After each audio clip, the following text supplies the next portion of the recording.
سلام بچه، امروز میخوام لوازم آرایشی رو روتین پوستیم رو بهتون نشون بدم. این کیف لوازم آرایشی بعد روتین پوستی رو اینجور چیزا داخلش گذاشتم که بهتون نشون بدم. خیلی زیاده ها، ضد آفتاب اول تو دارم، بعد تینت قرمز، وزگیر.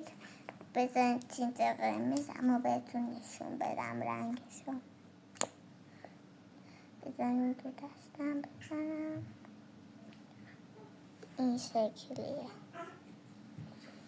بعدش دیگه فقط برای لب استفاده میشه این تینت هایی که من دارم، چون که خیلی پررنگ و روگونه نمیتونیم بزنیم. بعدش دیگه وزگیرم من براتون باز کنم. پوست عالیه.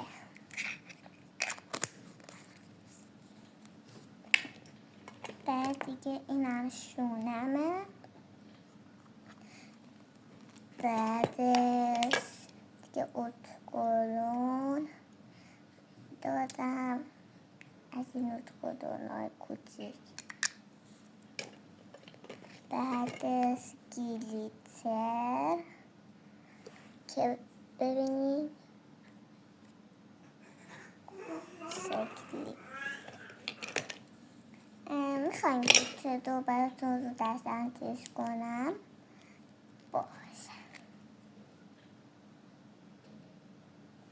ببینید اینم سرش، داخل سرش اگر گلیتر ریخته. من عاشق این گلیترم، از بس که برق میزنه. ببینیم بچه ها، حالا تو دوربین برقش زیاد دیده نمیشه. بعد اسپری دختر کپسولکی،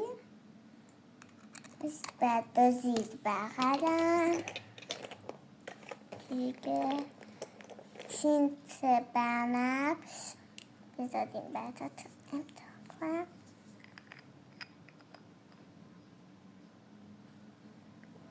بوش محصده، ببینید اینجا.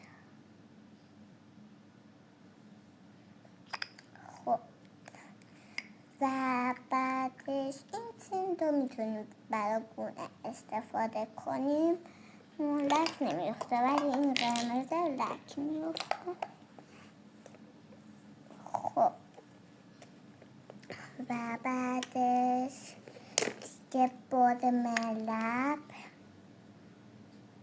بو همه سو محصده بود. اینم عادیه. ببینیم بام لب بسو این شکلیه. از این بام لب باید